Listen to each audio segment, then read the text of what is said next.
만장일치, 유네스코 세계유산위원회가 일본에 대한 이례적인 강력한 철퇴를 날릴 때 그들의 의견은 완전히 일치하였습니다. 아시다시피 군함도 등에서 벌어진 조선인 강제노동의 역사를 제대로 알리지 않았다는 지적이 담긴 결정문이 그것인데요.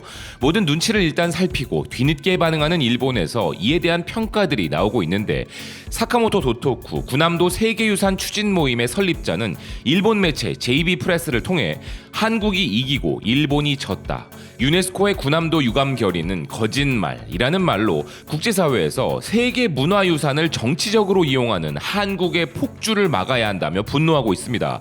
필자는 군함도에 대해 유네스코 세계유산위원회에서 일본 정부의 강제징용 조선인 노동자들에 대한 설명이 부족하다며 강한 유감을 담은 결의안이 채택되었는데, 이 배경에는 한국 정부가 입김을 넣었으며 일본 외무성이 반격을 도모했지만 국제사회에서의 일본의 평가를 비하하려는 한국의 정치 공작이 성과를 거뒀다는 것인데요.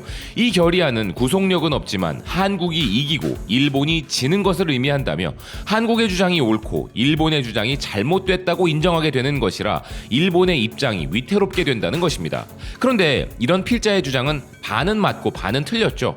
군함도와 관련한 국제사회의 결정이 한국이 옳고 일본이 틀렸다는 점은 맞습니다만, 유네스코가 이런 결정을 한 것은 필자가 꿈꾸는 한국의 정치 공작의 힘이라기보다는 누가 진실을 말하고 있는가가 핵심이었던 것인데요. 일본은 이 문제에서 한국이 아니라 진실의 힘에 밀려나간 것입니다. 허나 필자가 한국에게 졌다고 생각하는 이 발상은 분명 의미가 있습니다. 진실만으로 충분한 이 군함도 사건이 아니라 현재 한일 간의 갈등에 있어서 분명 일본은 한국에게 밀리고 있는 부분들이 존재하기 때문인데요. 그와 관련한 또 다른 사례가 하나 있었습니다. 니케이 아시아는 문재인 대통령의 주장에도 불구하고 한국은 여전히 일본의 반도체 재료에 의존 중이라는 우리 입장에서는 다소 불편한 헤드라인의 기사를 보도하였는데요. 허나 보도 내용에는 엄청난 대반전이 숨어 있었습니다. 기사는 현재 한국이 반도체 국산화 추진에 대한 성공을 자랑하지만 무역 수치는 다른 이야기를 하고 있다면서 지금까지 한국이 일본산 반도체 재료에 대한 의존도를 줄이려는 노력은 정부가 말하는 만큼 진척되지 않았으며 무역 통계는 경제의 상호 의존성을 보여준다 보도하고 있는데요. 실제 문재인 대통령이 말했듯이 불화수소에 대한 한국의 일본 의존도는 줄었고, 일본산 EUV 포토레지스트의 수입도 벨기에산의 수입 등으로 감소한 것이 맞지만, 이 수치의 경우 약간 기만적인 이유는 포토레지스트는 일본 소재 제조업체 JSR의 벨기에 사업부가 제조하고 있기 때문이라는 것입니다. 그래서 포토레지스트에 대한 일본산 수입은 실제로 22% 증가한 것이고, 일본 제품은 여전히 총 수입의 80%를 차지하고 있다는 것입니다. 아울러 문재인 대통령은 100대 품목에 대한 한국의 일본 의존도가 지난 2년간 31.4%에서 24.9%로 떨어졌다 강조했지만, 한국의 100대 품목이 무엇인지는 밝히지 않았으며 한국의 가장 큰 무역 적자 상대국은 아직도 일본이라는 부분을 기사는 강조하고 있는데요. 여기까지의 내용을 보면 우리 정부가 큰 소리만 쳤을 뿐 일본에 대한 의존도를 전혀 벗어나지 못한 것 같으나, 반전은 지금부터입니다. 기사는 이런 상황임에도 불구하고 한국은 일본 수입의 심각한 장기적 감소를 달성할 수 있다면서 한국 반도체 제조사들이 그들의 엄청난 규모 덕분에 일본 경쟁사들보다 더 많은 재료와 장비를 구매하고 있으며, 일본의 수출 통제는 삼성을 비롯 한국 업체들로 하여금 공급망 붕괴의 위험을 인식하게 만들었기에 한국의 반도체 업체들은 일본 반도체 재료 기업들에게 일본이 아닌 한국 내에서 생산을 증대하도록 요청하고 있어, 이러한 움직임은 해당 일본 기업들의 탈일본 가속화와 일자리 감소를 초래한다는 것입니다. 즉 일본 기업들의 목숨줄은 한국 기업들이 잡고 있고, 살고 싶거든 한국에서 만들어내야 한다는 압박으로 일본 기업이 일본을 버리는 일이 벌어져 일본 내 일자리와 매출 감소가 일어나고 있다는 것이죠. 이에 더해 한국의 삼성 계열 장비 업체들은 기존 일본의 우수한 제조 장비 업체들을 두고 자체적인 제조 장비 개발과 생산에 들어갔으며, SK 하이닉스와 LG 디스플레이의 계열사들 기업들도 정부 보조금을 첨단 소재 연구개발 촉진에 활용, 국내 협력사들의 성장을 돕고 있다는 것인데요. 일본이 결국 패배할 수밖에 없는 이유에 대해서도 기사를 통해 알 수 있었습니다. 기사에 따르면 일본 정부는 이러한 사태에 거의 관심을 기울이지 않는 것 같으며, 일본 경제통상산업성은 지난 6월 발간한 보고서에서 일본 반도체 장비 및 소재 산업에 일부 우려가 있다는 점을 인정했을 뿐 위기감을 거의 드러내지 않았다는 것인데요. 이에 대해 일본 반도체 재료 제조사의 임원은 일본 경제부처는 2년 전에 부과된 일본의 수출 통제의 실제 결과에 대해 전혀 알지 못한다라며 한탄을 하였다는 것입니다.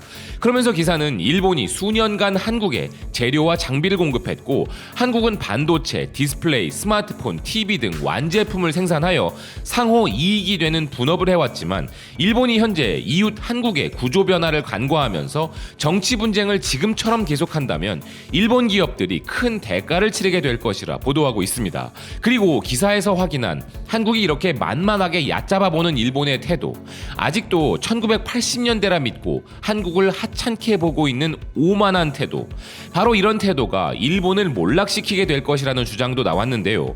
교토대학 대학원 인간환경학 연구과 교수 오구라 기조는 일본 경제 매체 머니보이스를 통한 칼럼에서 한국에 대한 혐오감이 일본의 몰락을 앞당기고 있다며 한국을 절대 얕잡아보면 안 된다는 주장을 펼쳤습니다.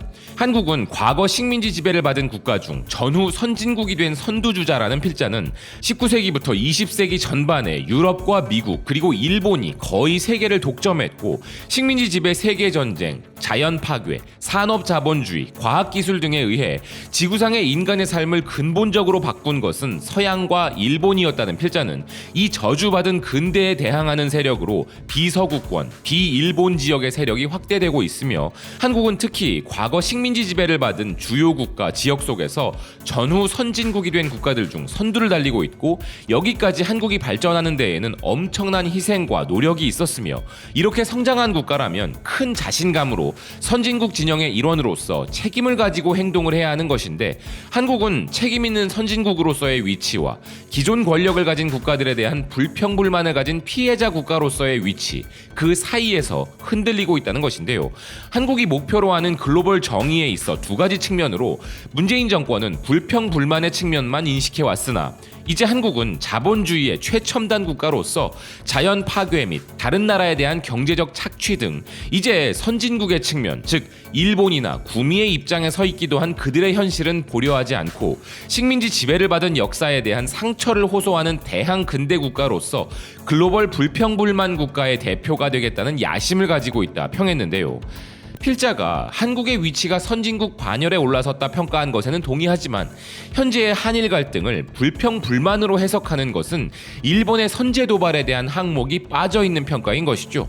뿌리 깊은 역사적 반감도 일본이 자초한 것이고, 한일 간의 경제무역 관계를 박살내는 선제 도발을 해온 것이 현 시점의 한일 갈등의 시발점이라는 것을 명확히 해야만 하는 것이죠. 시발은 언제나 일본이었다는 것을 말입니다. 그러면서 필자는 일본이 절대로 한국을 이길 수 없는 분야가 있다 주장하는데요. 그것은 바로 인재 육성 분야입니다. 그리고 한국을 지금처럼 대했다간 일본은 철저히 몰락할 것이라는 주장도 하고 있습니다. 아베로부터 시작한 현재의 한일 갈등을 봉합할 접점이 없어 곤란한 상황은 한일 양쪽 모두라는 필자는 특히 일본이 더 큰 피해를 입는다 주장하고 있는데요. 일본은 21세기에 한국이라는 이해 당사자를 잃고 한반도 전체를 적으로 만들어버리면 철저히 몰락할 것으로 예측된다면서, 특히 일본이 실패하고 있는 차세대 인재 육성이 그렇다는 것입니다. 인류 전체의 평화와 정의를 위해 자국이나 세계 변화를 맞이해서 지금 어떤 능력을 길러야 하는가 하는 근본적 부분에서 일본의 대학생들은 한국에 비해 너무나 뒤떨어져 있다는 것인데요. 자기 자신을 세계와 함께 생각하는 국가나 사회라는 개념이 현재 일본의 젊은 층에는 존재하지 않고, 특히 국가라는 존재감은 거의 없다고 해도 무방한 반면, 개인과 글로벌의 가치관계를 무시하지 않고 국가가 항상 매개체로 존재하고 있는 것이 바로 일본과는 다른 한국의 모습이라는 필자는 일본의 혐한파가 주장하는 일본에 대한 근거 없는 자신감은 도대체 어디에서 오는 것이냐 물으며 필자에게 혐한파들의 연설은 공허한 공포로 비춰질 수밖에 없고 이런 근거 없는 주장은 일본의 침몰을 재촉할 뿐이라 주장하고 있습니다. 군함도에 대한 한국의 올바른 주장은 진실의 힘 위에 서 있었던 것입니다. 또한 단기간의 수치만 놓고 보았을 때 한일 갈등의 승리자는 일본인 것 같은 착시가 일어나지만 수십 년간의 얽히고 설킨 가마우지를 벗어나기 위한 과정일 뿐 장기적 관점에서 일본은 현재와 같은 한국과의 갈등을 유지하다가는 철저히 파괴당하게 될 것이라는 사실은 수많은 전문가들의 공통된 의견입니다. 아울러 한국을 아직도 얕잡아보고 혐한을 일삼고 있는 일본의 우익 세력들의 근거 없는 자신감이 일본의 몰락을 가속화시키고 있는 것이 주지의 사실이며 현재 일본의 젊은 세대들은 극우 세력들의 기대와는 달리 일본이 뭐 그래서 어쩌라고 라는 자세로 그들에겐 미래가 전혀 없어 보이는 상태인데요. 절대 한국에 대한 반성을 하지 않을 것이고 절대 한국이 일본을 따라잡을 일이 없다고 믿고 끊임없는 도발을 감행하는 일본. 그들에게 딱 하나 바라는 점이 있다면 지금처럼 계속 한국을 얕잡아 보며 그렇게 그 자리에 주저앉아 있기를 바란다는 것입니다. 시청해주셔서 고맙습니다. 또 뵙겠습니다.